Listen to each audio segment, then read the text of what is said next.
welcome. Alexandrian Codex. EU4 playing with the Veritas Fortitudo. I can't say this word. Fortitudo. Fortitude means fortitude. I know that means help. Veritas. Oh, is this a reference to something? Veritas is truth. Yeah, I thought so. And fortitude is Fortitudo is health, right? Courage. Oh, truth and courage. Interesting.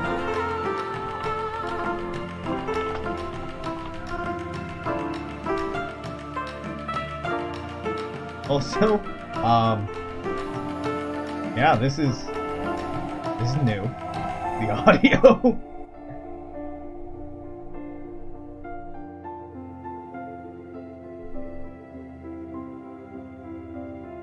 Veritas et Fortitudo is the successor to Gloria Byzantium, a popular alternate history mod for EU4. It includes the alternate history scenario, Gloria Byzantium, as a submod, as well as a historical scenario. It offers significantly extended gameplay in both historical and alternate history maps on a new map with a breathtaking scope. Features include an overhauled map, timeline extension 1309 to 1865, new subject systems, rework corruption, rework stability, rework culture conversion, new papacy system, bureaucracy mechanic, new government mechanics, rule of law, aristocratic power system, province management. No, it just says province management. Features include province management. You're not wrong. Passive development growth system integrated with other mechanics, expanded reformation mechanics, various changes in balance, tweaks to other mechanics, new former rule nations, hundreds of new events and decisions. Will it be good? Will it not? I don't fucking know. But I'd seen this on the Steam Workshop. It sounded interesting. It was provocative, if nothing else. And I don't think I've seen anyone play with this mod.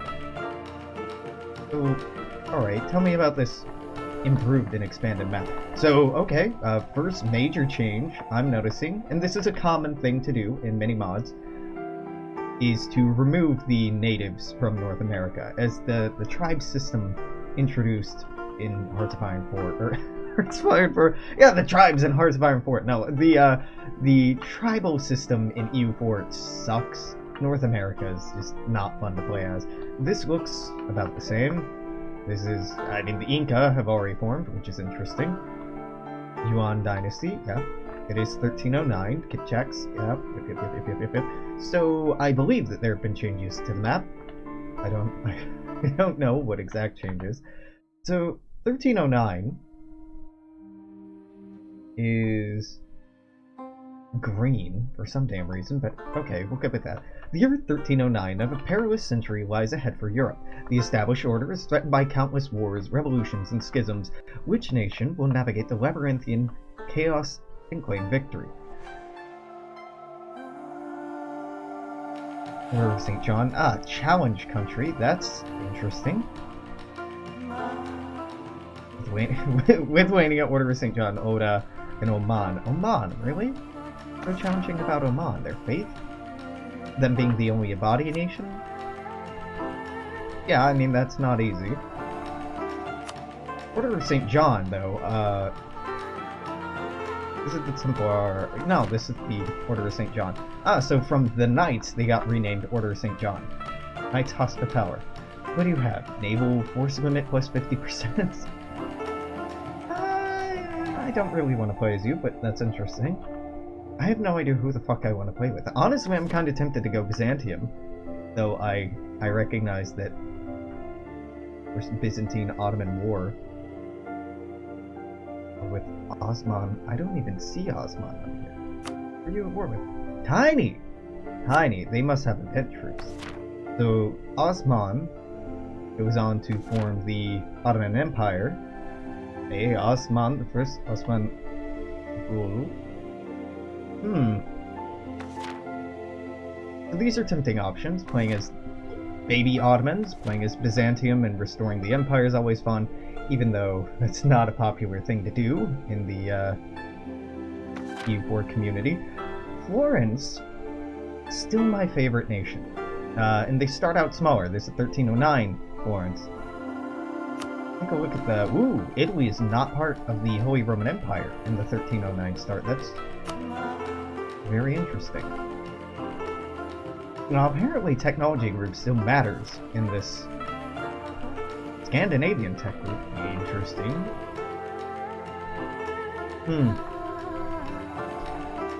You know... Hey, Con. Yeah, I'm really tempted. Oh, okay, Denmark. Yeah, it's far enough back. Denmark doesn't have a personal union over anyone.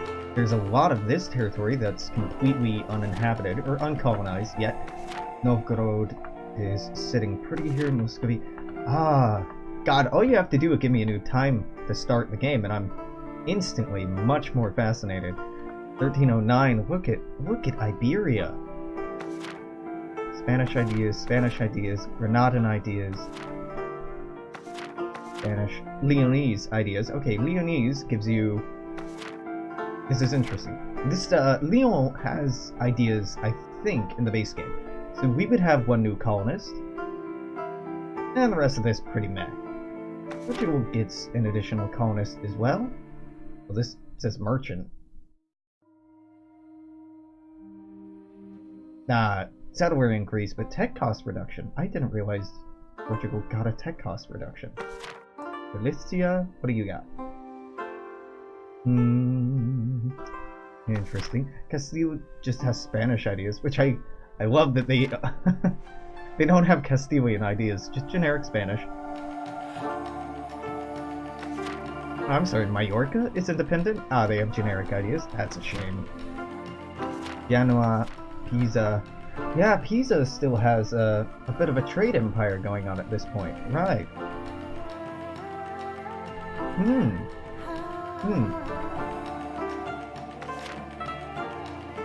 Now, I typically like Flanders and Holland quite a bit. Burgundy's not scary at all. France is shattered into a million pieces. God, I don't even know where to start. This is a good thing, me being so flabbergasted. What's Hungary got going on? So you have a lot of vassals. You're also leading a personal union, Croatia, so unifying Hungary is something. One of my first EU3 campaigns actually is Hungary, and I went and colonized the New World with them. It was very satisfying, but it gets a lot harder to do in EU4.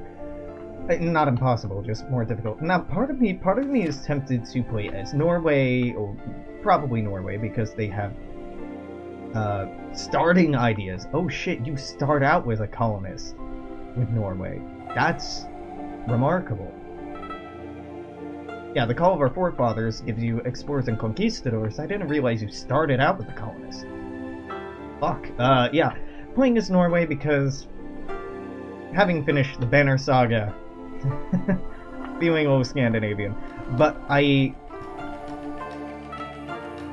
don't know if a colonial campaign is the best way to dive into the new mechanics. Milan is very interesting. Milan's always a pretty good play. Alright, fuck it. I'm doing Byzantium.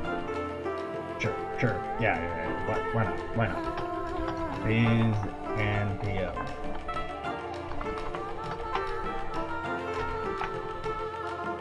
My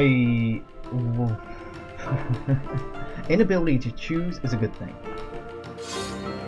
Now, if this mod turns out not to be as weighty as I am hoping, well, then I may not return to this. But right now I'm excited. Because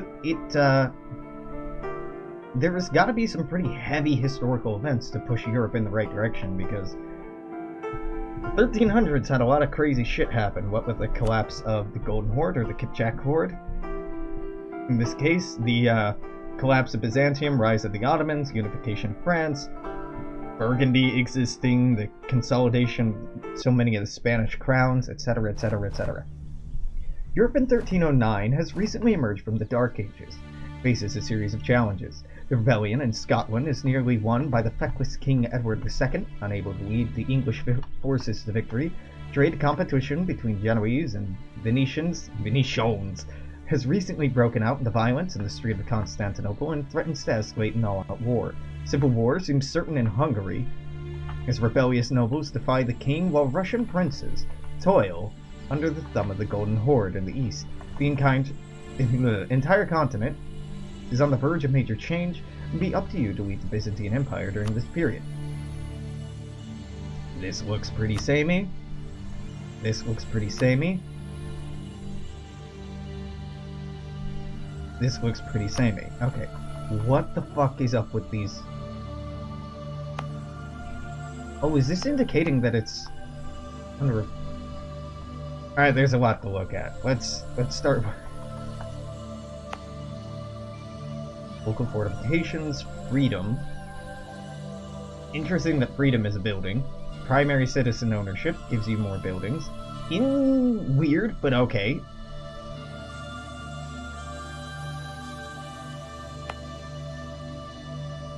You have local fortifications. How about you? You have castle. Castles project to form a zone of control. Okay. Now this is saying 80% primary citizen ownership. Am I going to see that value be different anywhere else? Ah, moderate citizen ownership. Moderate noble. Okay, okay, interesting. So, primary citizen ownership.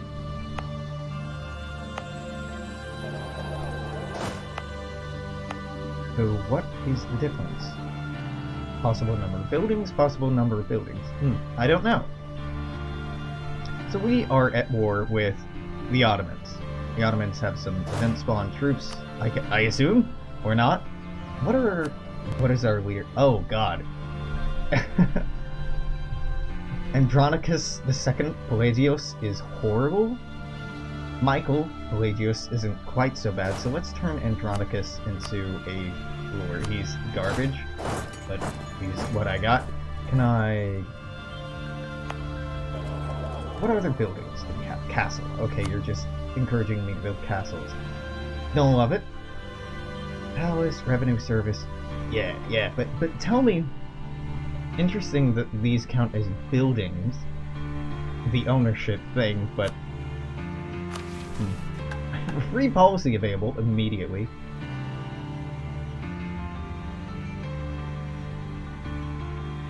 Yeah, Encyclopedia. Welcome to Veritas e Fortitudo. Oh god! Alright. Policy information. Focus groups? The main feature of the policy overhaul introduced in FEV 3.0 are new focus groups. The purpose of these groups being to shape one's nation over time into the way the ruler sees fit. In total, there are 9 groups, covering 36 possible policies. The initial standard variant start becomes available at Tech 3. Each specialization or finisher requires 1 completed group to be unlocked. Okay. It's fine. Policy exclusions. Of the focus groups, 8 carry exclusions to others. So production or trade, diplomacy or warfare, colonial or homefront. Ooh, that's interesting. Purity or tolerance. Alright, yeah. Upgrading, switching. To activate a newly unlocked specialization or finisher policy, you must disable preceding policy in its group. For example, if you've just unlocked scale production, you need to either remove standard production policy or exploitive production policy. If at any time you wish to drop one policy group for its exclusionary partner, you must disable any of the policies contained within the prior group. Alright, that sounds a little convoluted, but I guess it makes sense. Hidden benefits. Certain finisher policies within the groups provide hidden benefits that cannot be exposed through the UI itself. Until such a time as custom tooltips are allowed in the policy selection screen, you can always refer to the... Okay, melting pot, automatic culture spread will occur more often, Deus Vult. Provinces will slowly be converted to the state religion. That sounds really good! Oh, this did not say Deus Vult at all. Deus Juvat Auxilium Civi... God, my Latin's bad. Domestic tranquility... Okay, stability gain is increased by points. Interesting. Okay, return to index. I am interested in provinces. Cores and states. Territories can only be turned into states if they're either in your culture group, located in the same region as your capital, in your culture group, and all provinces surrounding the area are held by you, or in the same region as your capital and has been held by you for 50 years. Damn!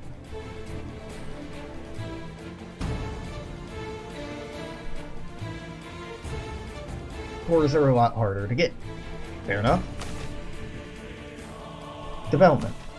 Adding development points to your provinces is now done through a passive system of hidden events which allow development to build naturally over time. Any modifier to development costs, except the modifier from province development itself, will affect the speed at which your provinces grow, as well as factors such as... Okay, interesting.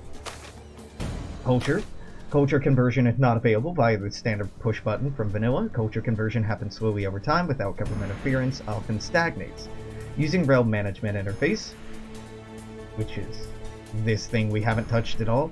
So promote national, cultural, and encourage accepted culture actions, made 25% stronger by state capitals. By building a sheriff's office, courthouse, or governor's palace, you designate a particular province in any state as a capital. So what's the point? You can always change the state capital by destroying the existing buildings and building it elsewhere. These buildings will allow the province and the state to be manually developed.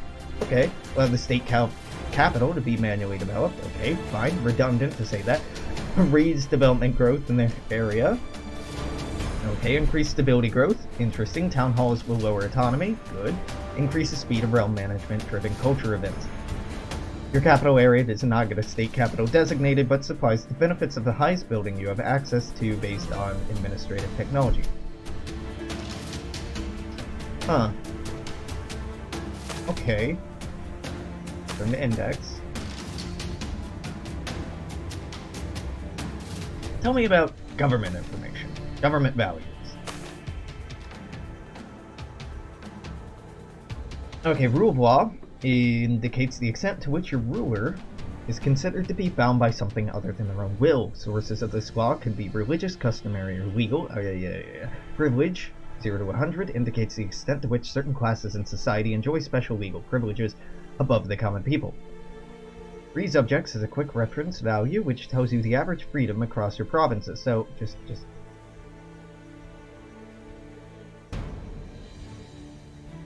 Currently, we are very stable.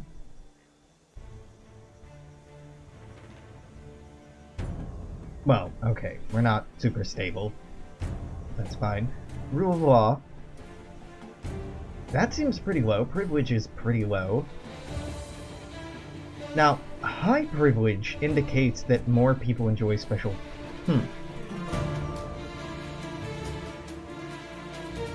Interesting. I'm surprised the privilege is so low given that we're an empire. Free subjects, meritocracy. Free subjects has a quick reference value to tell you the average freedom across your empire.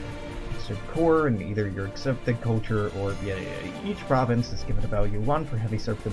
So the higher that is, the better. Value is not applicable to republics as they only consider freedoms of their electorate to be consequential. I see. Alright, return previous. Governance. Ability to control what is de facto administrative value, determining how large of a realm your bureaucrats can manage. Required governance is a sum of all lands that require management by central government. Oh my god! This is quite a lot. The central governance is insufficient to manage the realm. Required governance is greater than current governance. Oh my god. Yeah, okay, cool. Property buildings, land ownership. Yeah, tell me about this. These special tracking buildings denote ownership of land in a province. Any land not covered by these buildings belongs to the crown, okay? Noble land is exempted from need for bureaucratic management. So, no required governance, so long as there's serfdom in a province. Even after serfdom is abolished, the nobility will continue to play a role in society so long as they own large swaths of land. Church land belongs to the Catholic or Orthodox churches. It can be absorbed or taxed by the state through certain decisions and events, most notably by post-Reformation faiths. Grand priories are considered church lands which specifically belong to the Knights Hospitaller and always represent 20% of the province. Citizen lands belong to non-nobles and must be managed by state bureaucracy to an extent depending on the province's autonomy. Liberty buildings. Okay. Return to index. National stability. I think I understand how the stability system works. You just... No, look away, Alex. Stability. I think stability just grows over time based on a combination of different factors, right? National stability represents the stability of your nation. Yep. It will change monthly until it reaches one of the thresholds, at which point you will gain or lose one stability, and national stability will reset. Okay, the amount of national stability needed to produce one stability has a base of 500, modified by Okay. Conquered provinces, return to index. Oh god, there's so much. Forts. Tell me about this. I was noticing a difference here. In various areas of the world, castles and walled cities were norm, and support for these usually came from nobility or the city itself. In the early game, particularly as we start a century and a half earlier than vanilla, these fortresses were a significant check on expansion, were often difficult to overcome. Any given province in Europe would have at least one such structure, or several smaller ones. That would necessitate the time and investment of a formal siege. In the early 16th century, as cannon became more mobile and powerful, the situation shifted towards concentrated fortifications in strategic areas, because the enormous cost of building structures could withstand such weapons. These early fortifications will start to disappear at military technology 28 as they fall into disrepair and aren't worth the investment considering their ineffectiveness. Huh! That's quite clever. That's a really clever way to model that.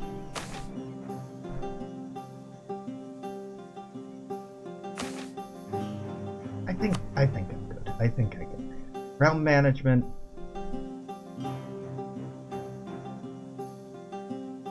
Policies have no cost. Interesting.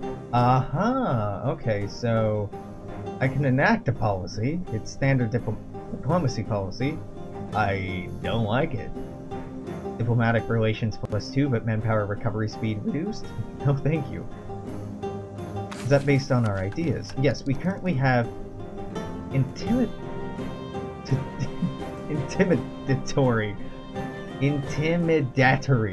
ideas. Ideas of intimidation. I understand what this means. So, what would this get me? That's garbage. That's okay. That's okay. That's okay. That's okay. That's okay. This is actually pretty good. This is fine. I hate this. Oh, empires. Permanent casus belli versus neighbors. Holy shit! That's quite good because we are, as one might imagine, an empire. So I see why we started with this. Okay. Fair.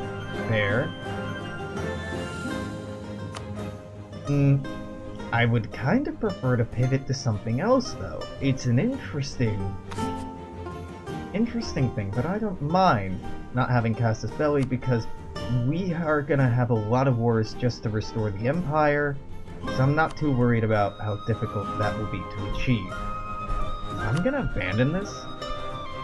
Yeah. What I would like instead... Scientific revolution. Listen, I know it's shitty and repetitive and gamey, but this is the best first tech to get. Idea cost reduced by 10%. You want this before everything else. Tech cost reduction as soon as possible is just the best way to go about this. So innovative ideas, abso-fucking-lutely. So the idea group tree.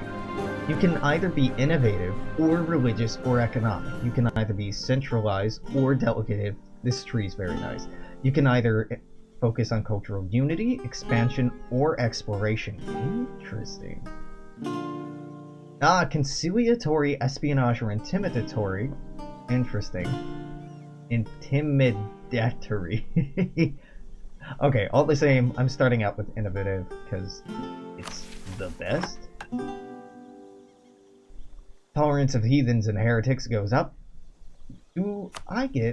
I should be getting a decent amount from trade, shouldn't I? I get more from production, as a matter of fact, but our efficiency of both of these is horrendously low. So I'm not going to make a decision in that regard. Yeah, we'll hold off on that.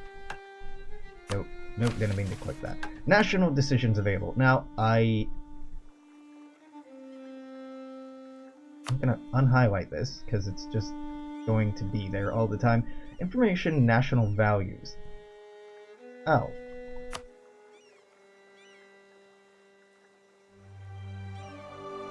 Mouse over the button for enacting a decision to view the current national statistics and an explanation for some of them. Stability overview. Yep, okay. Positive influences. National stability can change based on the following factors. If you have low stability, it goes up. If you have high stability, it continues going up, but at a slower rate.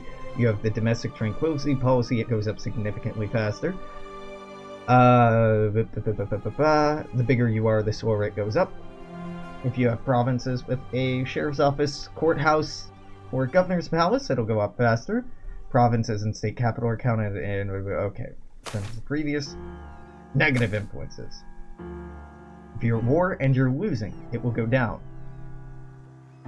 If you have high unrest, or unrest at all, it will go down. If you have low legitimacy, it will go down. If you enter a regency, it will go really far down. Interesting. Conquered provinces. National stability undergoes a one-time change when a new province is conquered. Now, if it's a core province, that you have a person... Okay, interesting. Same culture group, same religion, same... Base loss is then multiplied by the factor based on development. Yeah, okay, so adding new provinces into your nation will cause it to drop. That makes sense. That makes perfect sense. Okay, all done. Realm management. Encyclopedia, let's display royal family. So this is a cool thing. I currently have no heir. What? Heirs are no longer generated randomly. Instead, the royal family waxes and wanes over time as members are born or die. As your heir dies, the succession will fall to the next in line, so forth. Any modifier which increases an heir's chance will still contribute to your chances of having an heir. You can see your current family members through the royal family.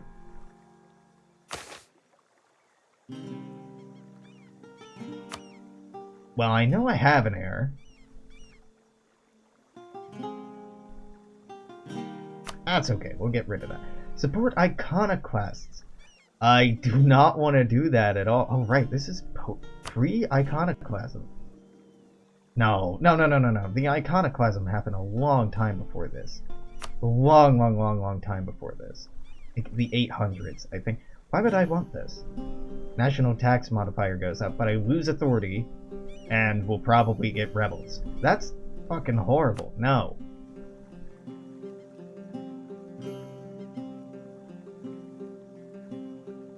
What does this do? Realm management. Yeah, let's click on it. Set national policy, set regional... Oh, you can administer over individual states. Now this is cool, but I have a feeling this will get real tedious as you get quite large. Set national policies. Autonomy. Ooh, man, it would be nice to know what my current policies are.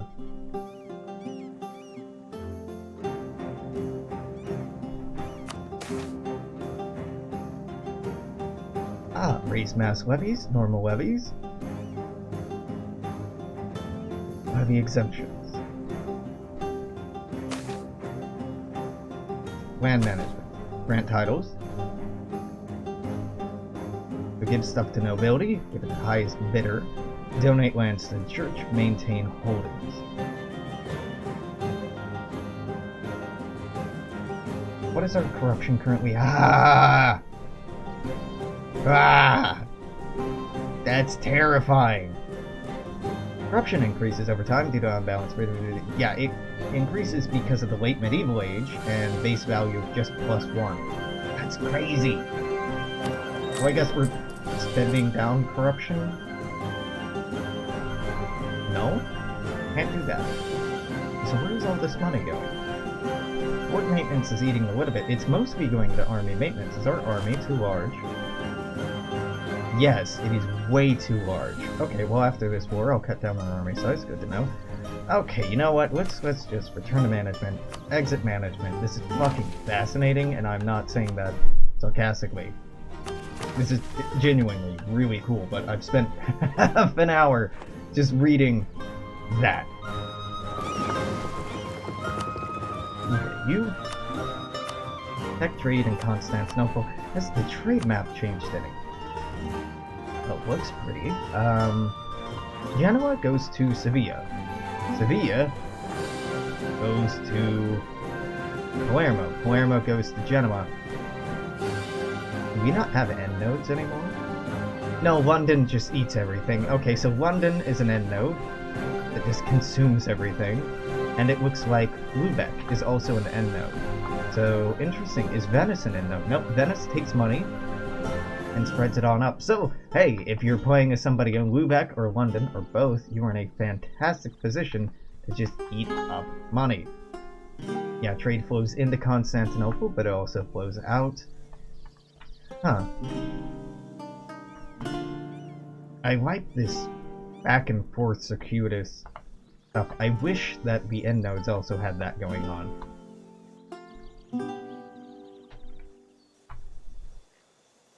That's fine. That's fine. I feel like it would make the world a very interesting place if trade could flow more freely, but who knows? Who knows? Okay, so we're not hiring anyone. Really, we have a big problem with how many people we have right now. I feel like I'm just gonna go in a long series of Wars of Reconquest, even though that'll probably tank our stability. Seems like the thing to do. Due to secession of, oh god, so many things. Can I vassalize anyone? The Order of St. John is, you know, close. Tell you what.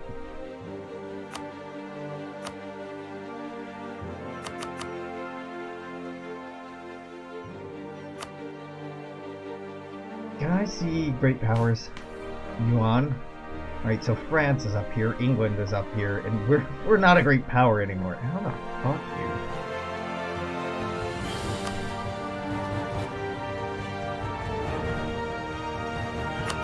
I'm not gonna put the diplomats to good use. We'll just wait on that.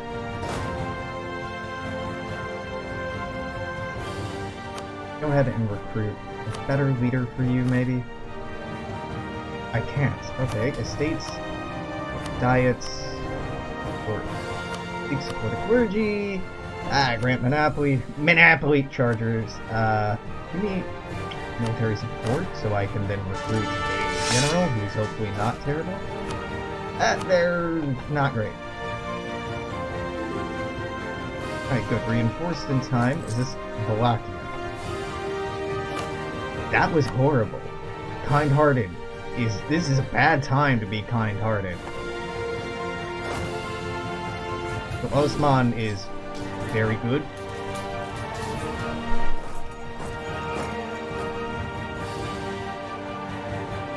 I think that we'll have the manpower to outlast this. Now our leader is abysmally bad. But I think if this turned into a war of attrition, which I would like it to not, we could easily handle them. You know what? No, I'm just gonna reject all alliances for a while. This has no leader. I'm gonna give us a month to regain our... Yes, run away, please.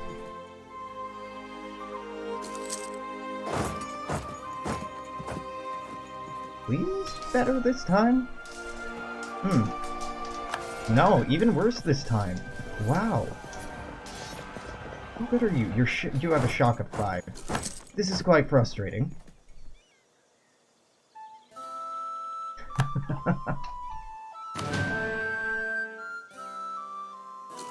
I mean, on one hand, it's good. The Ottomans should have a pretty...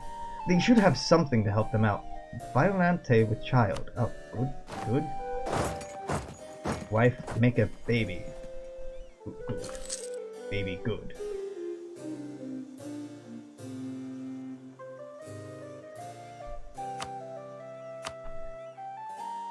Oh, I could...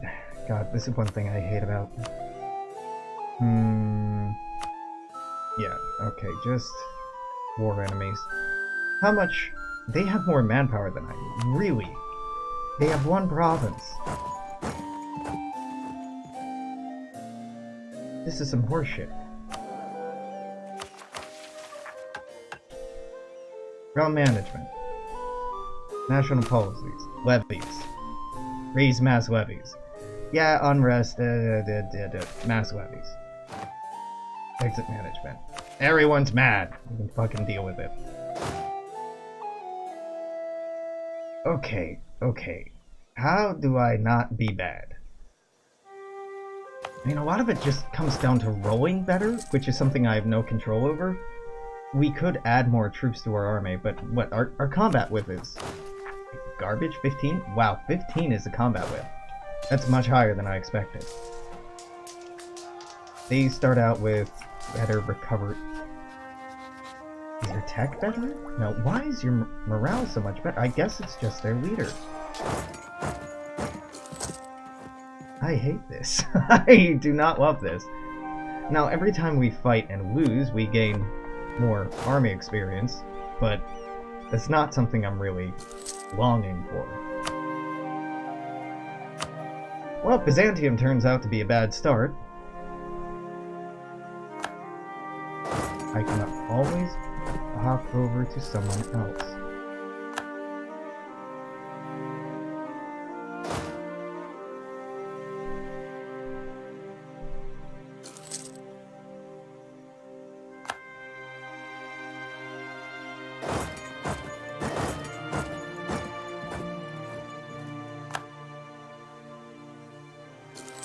Maybe the best opening move is to retreat back to here? So you don't have that initial loss? But I don't know. Okay. Got it. It's a boy. Split this in half. Half of you go here. Thank you. Then go here.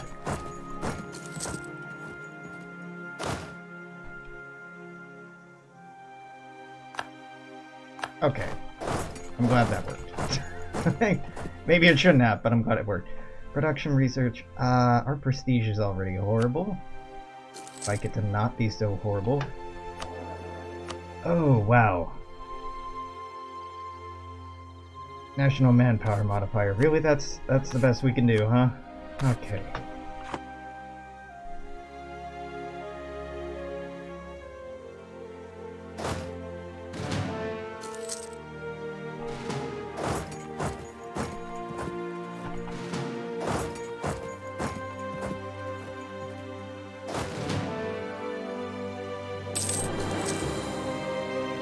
This is not ideal.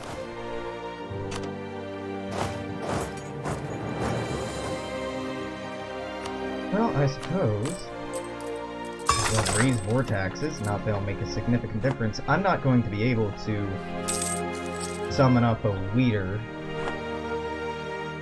who can hold their own against Osman the Great over here. It's a shame. Non-possessor movement. Patriarch authority or inflation? Well, I don't think inflation's much of an issue. No, it isn't. The church is a large landowner. This has brought a great deal of wealth to the church. Non-possessors claim that the church is being corrupted by this great wealth. The opponents argue that the church needs this wealth to carry out its holy mission. The key thing is the church isn't really a big taxpayer. Forced to give away its lands, it would move it into the hands of the people we can tax. The downside would be the church would have less to perform its mission. Well, we can't have that. Also, I should have done this earlier. Yeah, support the church authorities. Yeah, you fuckboys, just head on over here.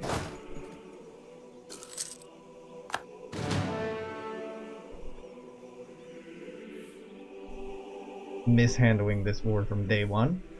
Feels bad, man. Feels bad. I'd really love to recruit someone who helps, say, morale of armies or something like that, but not seeing much hope there. Ooh, this is gonna go badly. Unless we roll well, but we're not rolling well.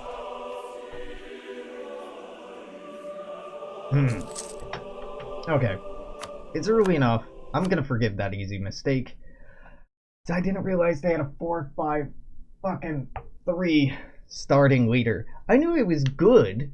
I didn't realize the game was gonna do that. We'll start that over. Why not? I'm interested in this alternate history submod, but I didn't even realize that was a thing until starting this video. Sounds interesting.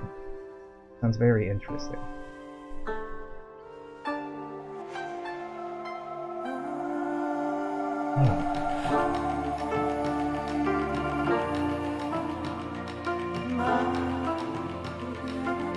These are very pretty new assets. Oh, graphical assets and audio. I'm a little overwhelmed, to be frank, with all the new mechanics and how they play into each other and how they play into existing mechanics, but still, it's quite interesting.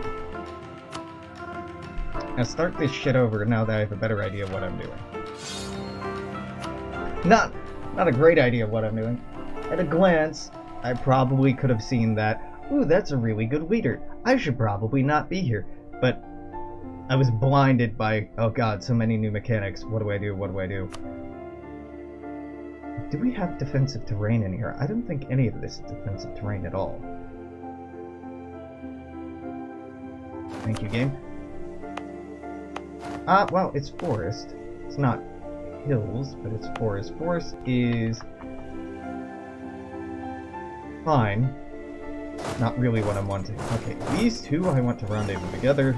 You protect trade, Constantinople. Let's get rid of all of these. Can I actually recruit someone to help? It's not nothing. I'll take it. We don't have enough. It's 4 taxes. That's fine. It's clergy, monopoly charters. Now I'd love to grant that nobility does not have enough influence. How do I increase nobility's influence? What is this? I'm a monarchy. Estate, no val privilege.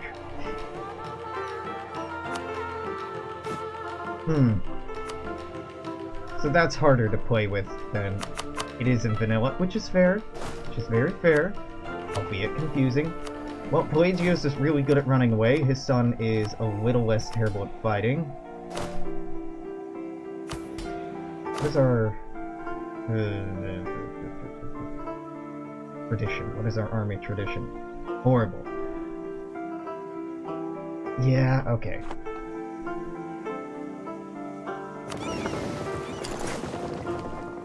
Good, well at least we won't have a fruitless confrontation there. Why don't you all march on over here? Now if I attack you, it probably will not go well. It almost certainly will not go well. Nor will being attacked end well for me. What is the effective combat width in this province? Yeah, that's the weight, but what's the combat width?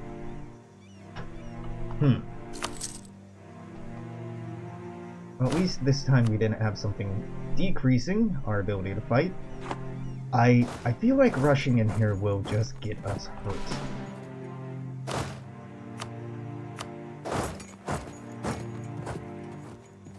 I would like to goad you into attacking, please. Thessaly. Thessaly, would you be interested in becoming my vassal? Not really.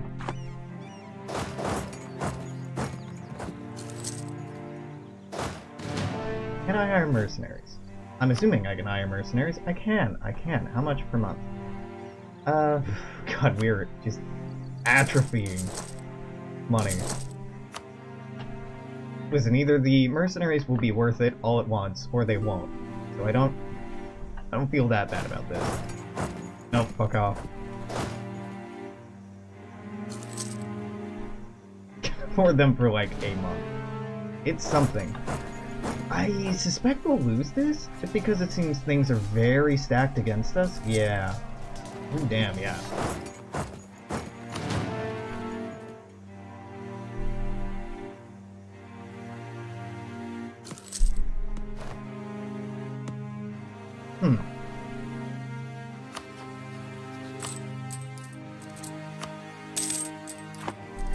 This is something that the Byzantines historically lost.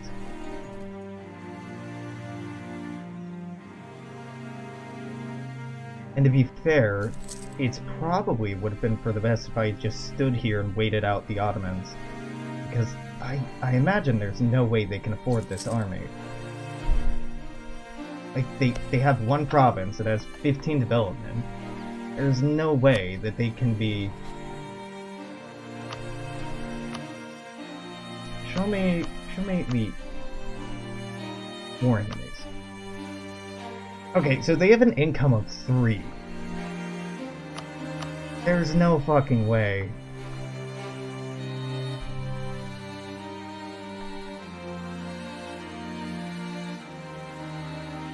Income of 2, really? Ah, but this is... Okay, so they start out with a ass ton of money. Interesting.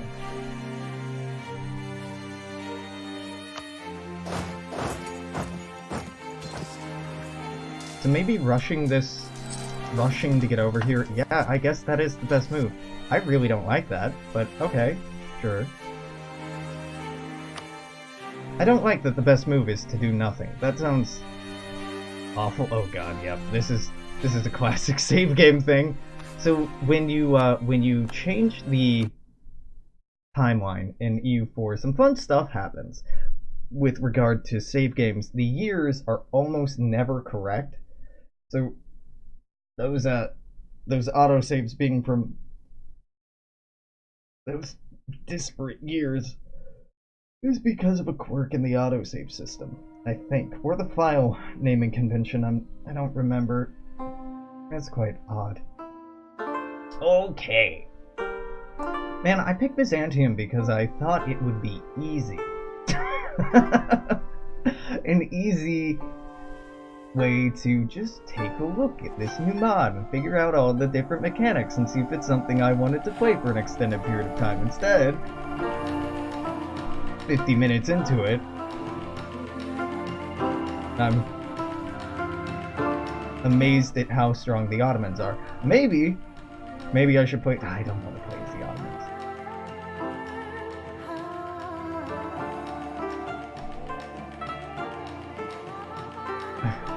I had the thought, looking at that art, I wonder who owns the rights to this. But, centuries-old art can't possibly have its rights owned, can it? No. It seems to me that by all rights it would be in the Creative Commons at that point. Okay, so what do we learn, Alex? We're not to fuck with the Ottomans, that's what we goddamn learned. Not to attack them, at the very least, so... This is a war they started, right? Yeah, to take this. Fair enough. So, I would like... They're both horrible. Alright, well, Michael, you're going here. You are going there. And I... Oh, but now we have money? Why do I have money now? Have I randomly spawned with not terrible traits? Is that what happened? Infertile, indulgent. Yeah, these are not great. Okay, protect trade, Constantinople. Knock yourself out. Now I'm losing money. How did that happen? Fleet maintenance went up?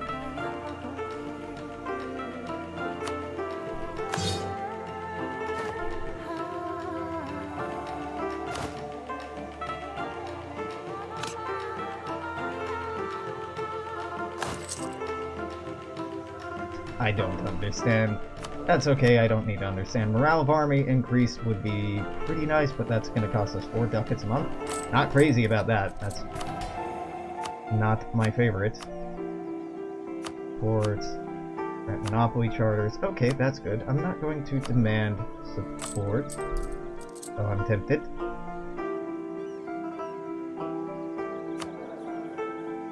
Let's do this. Just hedge our bets.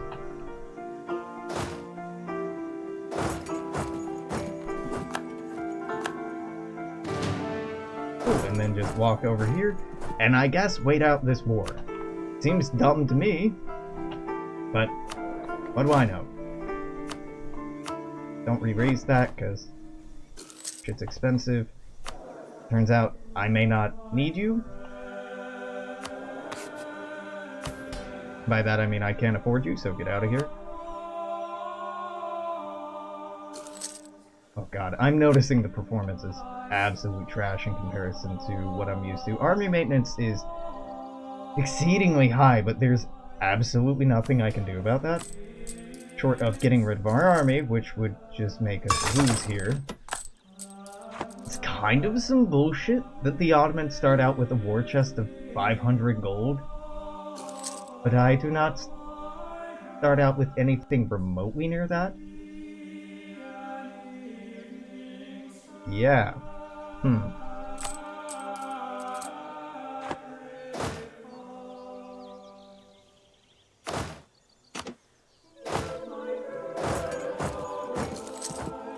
Yep.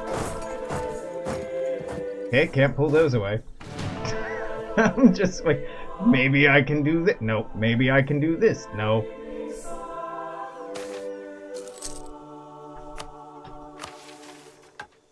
Okay.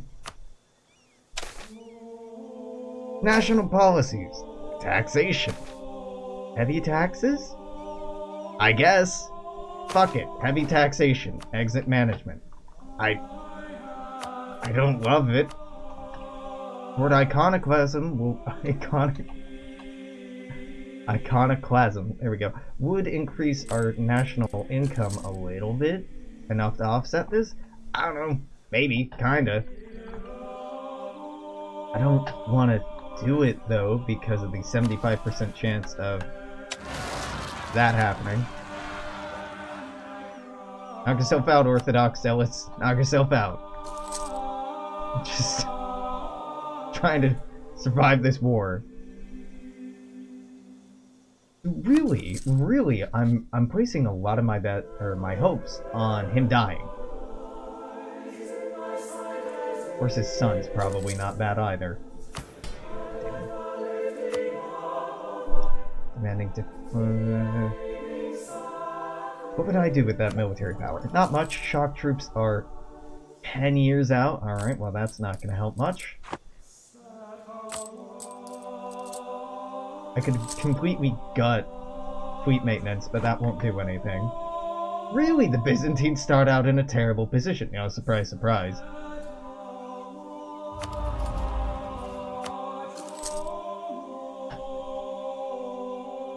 Yo, rebels, what do you want? Yeah, you got it, buddy. you fucking got it. No problem. Albanian separatists? I'm gonna say no to that.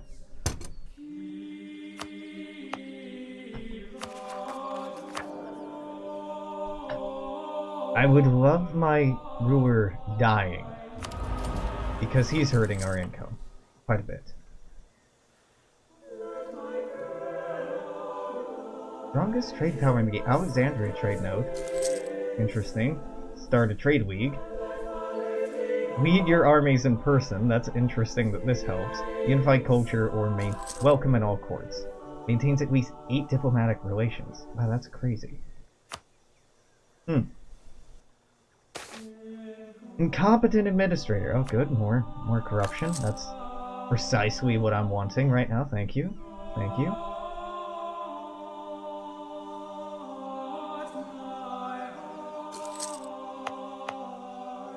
You know what? Bulgarians, there you go.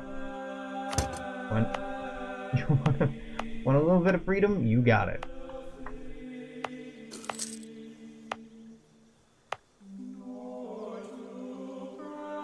I don't want to just be rolling in loans. You're not going to accept a white peace for a long time. Fortunately, if we do get you to accept a white peace, you can't afford that army. You'll have to have that army stand down, and you won't be able to raise anything like it again. Patriarch authority, absolutely.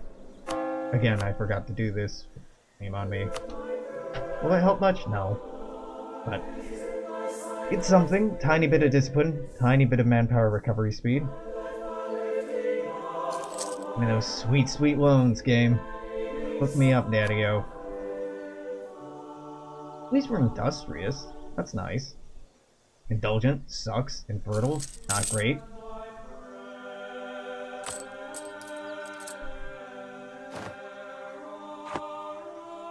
Yeah, that loan's not getting repaid in 5 years. Just hate to be the bearer of bad news here, game, but that ain't happening.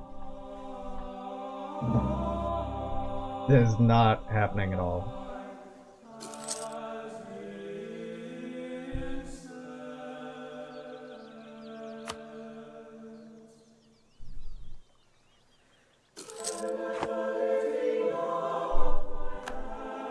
You just do me a favor and die? That'd just be great. If I were to say just drop army maintenance, you'd attack, right?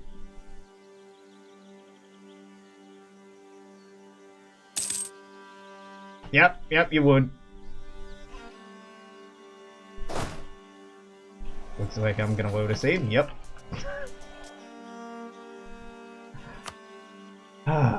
Yeah, May 1260. That's absolutely the right year. Not 1311. I do not. Maybe I shouldn't be playing around with Byzantium is the thing. Maybe. And by that I mean that's certainly the thing. I shouldn't be playing around with them because they're in a position to lose right now. And it's... the game wants Byzantium to lose this.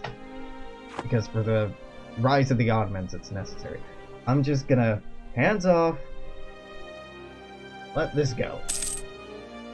I'm gonna take loans, but I'm gonna win the war, and by win the war I mean not fight, which is the only way I can win the war unless their leader dies.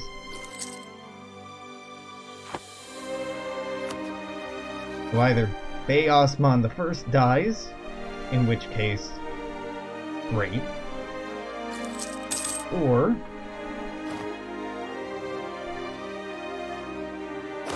we end the war in a white peace, in which case, fine. Wouldn't call it great, but fine. Now last time, I accepted innovative ideas. I'm really tempted to pick any idea that would